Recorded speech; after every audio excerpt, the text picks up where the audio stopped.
रुक जाइए, पहले फिलोसोफिया को ऐड कर लेता हूँ मैं। मुफ्ती साहब सलाम वालेकुम। वालेकुम सभी हजरात को अस्सलाम। आपको मुबारकें दे रहा हूँ कि जी, आपका शायद नया लैपटॉप आ गया है मेरे ख्याल से। नहीं ये नया लैपटॉप 1 साल पहले आया था, मैं उसको यूज नहीं कर रहा था। मैंने कहा चलो अपना पुराने यूज ओह, करते रहें। जी, अच्छा अच्छा, चलिए चलिए। मैंने कहा जी। आप पे कौन सा एप्पल वाला खुदा जो है आप पे वो हुआ है या माइक्रोसॉफ्ट वाला खुदा। ये सारे नाखुदा तो आप लोगों के हैं, ये हम लोगों के तो ये खादिम है। आपके खुदा होंगे, हमारे खादिम है। चलिए चलिए, अच्छा मैं वैसे बस हेलो हाय करने ही आया था आप सभी को। अच्छा, अच्छा। चलें। ज़्यादा कुछ कहना नहीं चाहता। एक छोटा सा टॉपिक मेरे दिमाग में था। अभी ये जो भाई आए थे जी। इन्होंने कहा ये स्किज़ोफ्रेनिया वाले इन्होंने जो टॉपिक निकाला, मैंने कहा ये टॉपिक कोई शख्स जो है, कोई भी अगर शख्स हाँ, वो अगर अली सेना की किताब तो पढ़ी होगी आपने। अ, वो, हाँ अली सना का मैंने नाम जरूर सुना है, मैंने किताब नहीं, नहीं किताब भी पढ़ी पढ़ी है। होगी आपने थोड़ी बहुत। नहीं नहीं, मैंने वाकई नहीं पढ़ी। अच्छा। पर पर ये जो वाकया है और ये बिल्कुल कहीं पे भी, जैसे अगर आप कादियानी इस पे भी अगर कहेंगे आप, तो आप कह सकते हैं कि भाई ये जो है ये उनके ऊपर भी अच्छा, मैं लागू होता है। आपसे बिल्कुल दिल पर रखकर, आपने हाथ दिल पर रख के बताएं कि कादियानी और इसी तरीके से ये जो भी आदमी आया था, इन दोनों को आप एक ही नजर से देखते हैं या थोड़ा सा फर्क है? नहीं, पूरी तरह से तो मैं एक ही नज़र से नहीं देखूंगा, पर मैं सिर्फ वाकये को देख रहा यानी हूँ, एक आपको एक आपको क्रिटिकल मेंटल ज्यादा क्रिटिकल कौन लग रहा है? नहीं, ये तो अगर आप हमारे भाई लोगों से भी कहें, पूछेंगे तो वो भी कहेंगे कि कादियानी जो है वो मेंटली। नहीं नहीं, ना ना, उसको सॉरी, हाँ मेंटल मेंटल कोई नहीं कहता, उसको दज्जाल और माजरत कज्जाब माजरत बोलते चाहूँ। हैं। हाँ, उसको दज्जाल और कज्जाब बोला जाता है, उसको मेंटल मेंटल नहीं बोला जाता। ये जो अभी आदमी आया था, ये आपको मेंटल लगा या नहीं लगा? क्यों, मैं मेरा ये मुफ्ती साहब ये सवाल है कि कोई बंदा जिसको आप दज्जाल कज़्ज़ाब कहते हैं वो क्या मेंटल नहीं हो सकता? नहीं, हो सकता है। आपने कहा कि कुछ लोग उसको भी मेंटल बोलते हैं, लेकिन जो लोग मोतबर हैं वो उसको मेंटल या पागल नहीं कहते, उसको दज्जाल और कज़्ज़ाबी कहते हैं। पागल देकर उसको छूट नहीं दी जाती कि चलो ये तो पागलपन में इसने कह दिया होगा। उसके दजल और उसके किज़्ब को एक्सपोज किया जाता है। दोनों में जमीन आसमान का फर्क है। ठीक है, चलिए मैं कह लेता हूँ कि ये ज़्यादा एक मेंटल आदमी है। जो है ना, मैं एक आदमी आकर ये कहे आपसे कि मैं दुनिया में कुछ नहीं मानता, मैं तो अपनी बात मानता हूं, अपना धर्म मानता हूं। थोड़ी, हालांकि सब लोग ऑब्वियसली इसको एज ए जोकी ले रहे थे और हो सकता है कि आप भी एज ए जोकी लें। क्या आप उसकी मेंटल हेल्थ में शक नहीं करेंगे अगर वो वाकई वो सीरियस है? और एक आदमी आकर ये कहता है कि नहीं, मैं दुनिया में जितनी भी अच्छी बातें हैं उनकी तस्दीक के लिए आया हूं, और न सिर्फ ये कि वो उन अच्छी बातों को फैलाता है, बल्कि पूरी दुनिया के अंदर बहुत ही शॉर्ट पीरियड ऑफ टाइम के अंदर वो एक पॉजिटिव इनकलाब लेकर आता है। आप दोनों को एक कर सकते हैं? नहीं, मुफ्ती साहब यहाँ पे एक जो गलती वो ये हो रही है कि आप नेसेसरी एंड सफिशिएंट कंडीशन दोनों को मिला रहे हैं। एक के लिए आप कह सकते हैं कि शायद नेसेसरी कंडीशन हो, पर क्या सफिशिएंट कंडीशन है या नहीं, ये नहीं कह सकते। ये नेसेसरी कंडीशन हो सकती है उस इंसान के लिए कि वो कुछ पॉजिटिव चेंज ला रहा हो, ठीक है, पर क्या ये सफिशिएंट है कंडीशन? इससे मतलब आप इसको नहीं, ये थोड़ा तो सा। दोनों नहीं हाँ। नहीं, ये तो दोनों बातें आपने, मैं माजरा चाहता हूँ मैं मुफ्ती साहब। जी। सर, ये दोनों बातें जो आपने कर दी है ना, ये बड़ी एब्स्ट्रैक्ट फॉर्म में कह दी हैं। क्योंकि अगर तो आपकी मुराद नेसेसिटी से फिलोसॉफिकल नेसेसिटी है, तो फिर तो मामला टोटल मुख्तलिफ हो जाता है। लेकिन अगर वो नेसेसरी इस तरह से है, आप कह रहे हैं even with in the context of philosophy कि उसका ना होना खिलाफ अकल हो, तो फिर उस सफिशिएंसी फिर अप्लाई ही नहीं करेगी, इसलिए कि उस चीज़ का ना होना बजाते खुद एक इम्पॉसिबिलिटी है। तो उसके बाद उसके वो कितना उसमें सफिशिएंट है, नहीं सफिशिएंट, वो सारी की सारी बातें रेलेवेंट हो जाती हैं, because the existence itself becomes a necessity. नहीं, मेरे हिसाब से तो ये ना तो नेसेसरी है ना ही सफिशिएंट है कंडीशन। कोई बंदा किसी भी हिसाब से अगर चेंज भी लाता है तो वो ना ही नेसेसरी है ना ही सफिशिएंट है। नहीं, ठीक है, ये बात, ये इस ना जो ही हमें नेसेसरी है ना ही दिक्कत हो सफिशिएंट। रही थी, श्योर, जो दिक्कत हमें हो रही थी ना पिछले कॉलर से, आपका ये जुमला उसके बड़े करीब की गिरता है कि आप कहते हैं कि मेरे हिसाब से ये नहीं है, तो हम उसकी रिस्पेक्ट कर सकते हैं, ठीक है, आपके हिसाब से होगा। लेकिन जब आप मैं बात करें एक, फिलोसफिकली बोल रहा हूँ, सॉरी मैं आप कहिए। फिलोसॉफिकली कह रहा हूँ ना कि अगर नहीं, देखें, अगर आप फिलोसॉफिकली बात कह रहे हैं ना, तो देन जब को आप कहते हैं ना ये चीज नेसेसरी है, तो इसका मतलब ये है कि उसका ना होना इम्पॉसिबल है। तो अगर उसका यानी कि उसका ना होना इम्पॉसिबल है टू से कि उसने होना ही होना है, जब उसने होना ही होना है तो फिर sufficiency and those things they don't matter anymore, फिर उसका कोई फर्क नहीं पड़ता है अगर आप फिलोसॉफिकल नेसेसिटी की बात कर रहे हैं तो। नहीं, हम यहाँ कोई एक ऐसे डिराइव्ड कंस्ट्रक्ट की बात कर रहे हैं जिसमें एक नेसेसरी कंडीशन तो है ही है, पर वो सफिशिएंसी भी होना चाहिए उसमें। ठीक है, सॉरी आप टू इंटरप्ट, किसी मुफ्ती कैसे साहब, तय इंसान के करेंगे लिए हम? मैं एक मैं सेकंड कैसे मिसाल भाई, ढूंढने की मुफ्ती साहब, ये हलाल साहब कह रहे हैं कि उनको एंटर करना है, तो एक दो को अगर आप बता दें। अच्छा, एक मिनट। तो मैं, जी सॉरी। हाँ कसर भाई आप कैरी ऑन करें। जी जरूर जी। अच्छा, फिर उसकी सफिशिएंसी को हम कैसे डिटरमिन करेंगे, बाय व्हाट हम ऑब्जेक्टिव मेरे मेजर? मेरे जहन में अभी उसका जैसे चलिए ये नबूवत का ही आप केस ले लें, राइट? क्या किस तरह से आप कहेंगे कि कोई एक शख्स जो है वो नबूवत पे खरा उतर रहा है?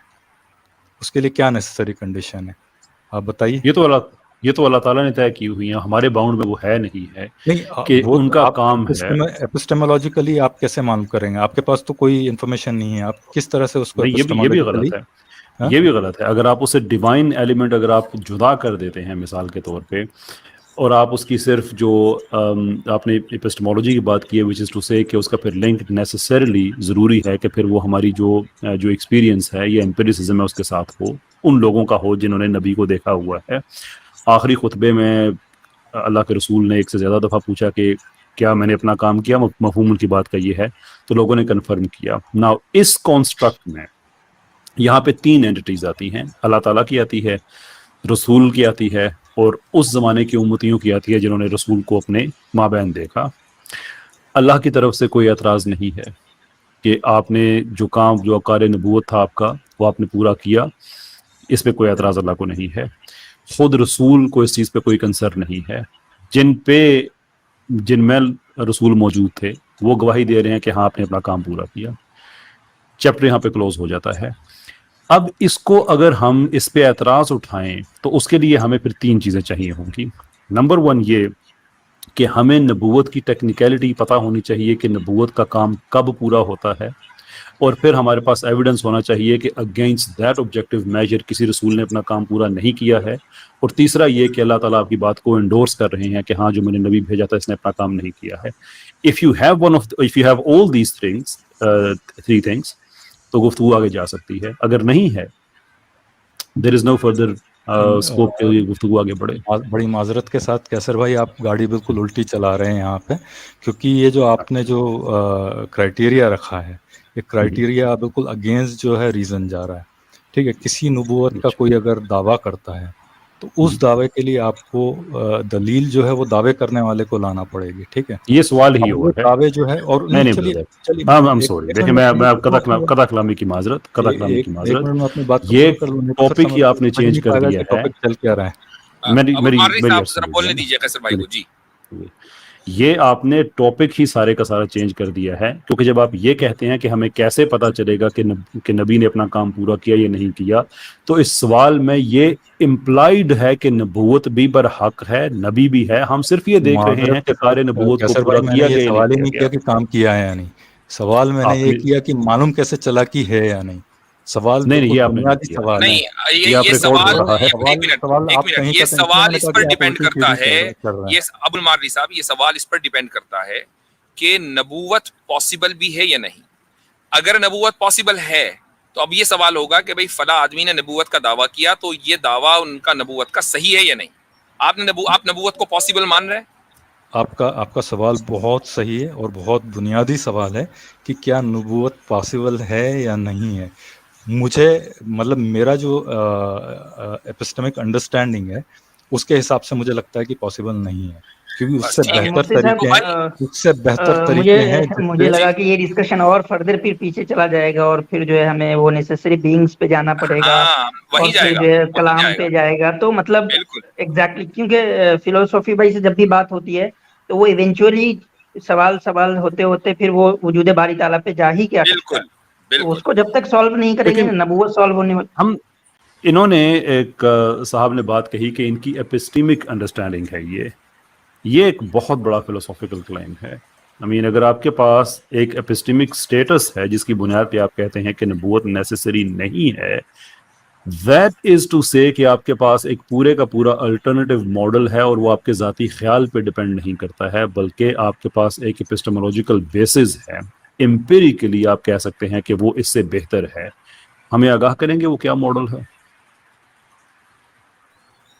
मेरी जो एपिस्टेमिक अंडरस्टैंडिंग है वो मेरे 5 सेंसेस हैं जिससे मैं अपनी एपिस्टेमिक अंडरस्टैंडिंग ले रहा हूँ, और इसके हिसाब से, और उसमें मेरा एक, अगर आप 6th सेंस अगर डाल दो या 6th कंपोनेंट आप डाल दो तो वो मेरी रीजनिंग है। ठीक है, उस रीजनिंग के बेसिस पे मैं ये कह सकता हूँ, मैं 100% सर्टेनिटी की बात नहीं कर रहा हूँ। अगर आप मेरा जो ये मैंने जो लफ्ज़ इस्तेमाल किया है एपिस्टेमिक अंडरस्टैंडिंग, अगर इससे आप मुराद लेते हैं कि मुझे कंप्लीट नॉलेज है, तो मेरा वो मुराद नहीं है। मेरा ये कहना है मैं यही मुराद लेता हूँ, क्योंकि epistemics it's a heck of a word in philosophy, ये हल्का लफ्ज नहीं है। अगर आप ये कहें ना कि लोग ऑन्टोलॉजिकली, मैं समझता हूँ कि इस नबूवत की जरूरत नहीं है, तो आपकी जाती राय है, मैं कहूँगा कि आपकी जाती राय है। लेकिन जब आप उसको कहें कि नहीं, it's grounded in some kind of epistemology, तो फिर सीरियस प्रॉब्लम्स हैं। नहीं कैसर भाई, हमारी एपिस्टेमोलॉजी तो अब ये डिस्कशन तो एपिस्टेमोलॉजी के लिए होना चाहिए ना कि आपके जो 5 सेंसेस हैं क्या वही फिर सोर्स ऑफ इंफॉर्मेशन है, सर्टेन नॉलेज है, या इसके अलावा कोई दूसरी चीज भी सोर्स ऑफ सर्टेन नॉलेज हो सकती है? फिर तो डिस्कशन यहाँ से होना चाहिए। नबूवत और कौन नबी है कौन नहीं है, ये सारी चीज तो बहुत बात की है भाई, अभी तो उसूल पर गुफ्तगू होनी चाहिए। यानी वजूद बारी से पहले यहाँ से बात होगी कि आपके नजदीक जरिया इल्म क्या है। आपने कहा आपके 5 सेंसेस हैं, इसके अलावा कोई दूसरी चीज जरिया इल्म नहीं है। रीजनिंग को आपने बाद में ऐड कर दिया। तो अब हम ये कहें, ये इस पर बात होनी चाहिए कि क्या यही सिर्फ जरिया इल्म है, आप एम्पिरिसिस्ट हैं या आप रैशनलिस्ट भी हैं? नहीं, एम्पिरिसिस्ट और रैशनलिस्ट ये दोनों का मिक्सचर हूं मैं, इसको ये कह सकता हूं। ये 5 सेंसेस जरूरी हैं क्योंकि ये हमारे इनपुट सोर्सेज हैं बेसिकली। इनके कोई इनकार नहीं कर रहा है कि 5 सेंसेस जो है वो जरूरी नहीं है, कोई इनकार नहीं कर रहा है। हम ये कह रहे हैं कि ये क्या आपका जो जरिया इल्म है वो लिमिटेड है इन 5 सेंसेस में? अगर ये बात है तो दुनिया में बहुत सारी चीजें ऐसी हैं जिसमें बहुत सारी चीजें ऐसी हैं कि जिस पर आप यकीन करते हैं लेकिन आप उनको नहीं देखते, बगैर देखे, बगैर टच किए, बगैर उनको महसूस किया आप उनके वजूद का यकीन करते हैं। मुफ्ती साहब, जो भी हमारी अंडरस्टैंडिंग है वो आएगी तो इन्हीं 5 सेंसेस के थ्रू आएगी। अगर 6 नहीं मानो मैं, अगर हो सकता है मैं इसमें 6 जो इंक्लूड कर रहा हूँ वो माइंड को भी इंक्लूड कर रहा हूँ। अब वो मुख्तलिफ डायलॉग चला जाएगा कि वो माइंड जो है वो माइंड बॉडी ड्युअलिटी में चले जाएंगे। एक मिनट अबुल मारी साहब, एक मिनट। शायद आई थिंक अबुल मारी साहब को आवाज नहीं जा रही मेरी। जी बोलिए। तो असल जो आपका इख्तिलाफ है ना, मैं वो अर्ज कर देता हूँ। असल आप ये है कि आप ये कह रहे हैं कि खबर जो है वो सोर्स ऑफ नॉलेज नहीं है। जी ठीक है, असल हमारा सारी गुफ्तगू इस पे होनी चाहिए कि खबर जो है वो सोर्स ऑफ नॉलेज बन सकता है या नहीं, और है या नहीं। नहीं, आप खुद अपनी जिंदगी में देखेंगे खबर बन सकता है, पर क्या वो खबर को आप तो फिर आपने इसको एक्सक्लूड कैसे कर रखा है? आपने अपने जो 6 अभी गिनवाए हैं, नहीं आपने 6 गिनवाए, उसमें खबर कहीं नहीं है ना। नहीं, खबर कौन से सेंस के थ्रू आती है? खबर आप कौन से सेंसेस के थ्रू लेते हैं? इन्हीं 5 के। अच्छा, मैं एक सवाल आपसे करता हूँ अबुल मारी साहब, एक सवाल आपसे करता हूँ। जो चीज मौजूद नहीं है वो मौजूद नहीं है या वो मौजूद है? आपने बोलिए, मैं सुना नहीं, सॉरी, आप फिर से बोलिए। जो चीज मौजूद नहीं है वो मौजूद नहीं है या वो मौजूद है? 2 तरीके हो सकते हैं इसको देखने के। जो चीज मौजूद नहीं है, ठीक है, अगर ये तो आपका एब्सोल्यूट क्लेम है तो फिर आपको ये डेमोन्स्ट्रेट करना पड़ेगा कि ये मौजूद नहीं है। पर अगर आप इसको उस तरह से ले रहे हैं, नहीं, मैं साबित नहीं कर रहा हूँ किसी चीज को, मैं सिंपली आपसे पूछ रहा हूँ कि आपके नजदीक अगर कोई चीज मौजूद नहीं है तो वो मौजूद नहीं है या वो मौजूद है? मैं कहूंगा कि इसका मुझे इल्म नहीं है। अगर वो मौजूद मेरे नजदीक नहीं हो सकता, वो मौजूद हो लेकिन मुझे इल्म ना हो। मैं कह रहा हूं आपने ये बात मान ली कि एक चीज मौजूद नहीं है, ठीक, तो क्या वो मौजूद है या वो मौजूद नहीं है? नहीं, यही तो मैं आपको कह रहा हूँ कि इसमें मेरा, अगर आप कोई बोलेंगे मेरे नजदीक तो वो मौजूद नहीं है, तभी तो मैंने उसको माना है कि मौजूद नहीं है, राइट? आपके नजदीक वो मौजूद नहीं है, इसका मतलब ये है कि आपने एब्सेंस ऑफ एम्पिरिकल डेटा को भी जरिया इल्म माना है। चूंकि एक चीज मौजूद नहीं है इसलिए मौजूद आपके नजदीक नहीं है चूंकि ना आपने उसको देखा, ना टच किया, ना उसको हाथ लगाया, ना उसको सूंघा, ना उसको टेस्ट किया। ये एब्सेंस ऑफ इंपेरिकल डेटा है। तो जब आप इंपेरिकल डेटा ही को नहीं, एब्सेंस ऑफ इंपेरिकल डेटा को भी जरिया इल्म मानते हैं, तो आपके नजदीक तो एपिस्टेमोलॉजी बहुत वास्ट है। मुफ्ती साहब, ये एम्पेरिकल डेटा आपके जहन तक पहुंच कैसे रहा है? आपके जहन में पहुंचेगा ओनली ये 5 सेंसेस के थ्रू। अब आप इसको खबर के थ्रू ले लें या विजुअल एड जी के थ्रू। भाई, आपकी आवाज नहीं आ रही है। आप इसको विजुअल एड के थ्रू ले लें या अपने भाई कानों के थ्रू ले लें या अपने सेंसेस के थ्रू, कोई भी 5 सेंसेस के थ्रू लें, अल्टीमेटली अब्दुल मौरी भाई, मैं सीरियसली मतलब मैं फिलोसॉफी भाई आवाज आ रही है। मैं सीरियसली कहूंगा कि अगर आपकी अंडरस्टैंडिंग इतनी सुपरफिशियल है खबर को लेकर के और 5 ऑर्गन्स को लेकर के, तो मतलब मुझे नहीं लगता कि आपको इस इन डेप्थ गुफ्तगू में, देखें आप डिफरेंशिएट नहीं कर पा रहे हैं। खबर ये नहीं होता कि आप कान से सुनते हैं या उसको पढ़ते हैं। खबर के साथ जो है उसकी एक लाजिम सिफत होती है तस्दीक या तकजीब उसकी। आप ये डिफरेंशिएट ही नहीं कर पा रहे हैं। तो जब आप ये डिफरेंशिएट, आप समझ रहे हैं कि सुनना जो है कान से सुन लेना ये खबर होता है, नहीं भाई ये खबर नहीं होता। कान से सुन लेना या किताब में पढ़ लेना, न्यूटन जो है आपको बता रहा हूँ, और उसके बाद बता रहा हूँ कि उसको आप प्रोसेस करते हैं ब्रेन में। अब वो ब्रेन आपका या तो उसको नहीं ये अलग चीज होता है। जैसे 5 ऑर्गन्स जब भी कहा जाता है ना कि हिस्सियात, जैसे मैं बिल्कुल बुनियादी बात, जब हिस्सियात की बात करते हैं 5 ऑर्गन्स की कि ये हमारे सोर्स ऑफ नॉलेज है, तो उसका मतलब होता है कि वो 5 ऑर्गन्स जो है वो फर्स्ट एक्सपीरियंसर हो, यानी फर्स्ट पर्सन हो। मिसाल के तौर पे मैं आग को अपनी आंख से देखूं तो मैं कहूंगा कि ये मेरा, यानी कि 5 सेंस के जरिए मैंने इसको लिया है, अपनी आंख के जरिए इल्म लिया है। मैं कहीं किताब में पढ़ूं कि यूनान में आज से 400 साल पहले किसी मंदिर में आग लग गया था, तो मैं ये नहीं कहूंगा कि ये मैंने जो है वो 5 ऑर्गन से लिया है। ये बुनियादी फर्क है खबर में और अपने सेंस के थ्रू नॉलेज लेने में। आप इसको डिफरेंशिएट ही नहीं कर पा रहे हैं। सही है। अच्छा चलें, ये गुफ्तगू बहुत ज्यादा खुश्क भी हो गई है और थोड़ा सा और भी कॉलर्स हैं, इंशाल्लाह फिर आपसे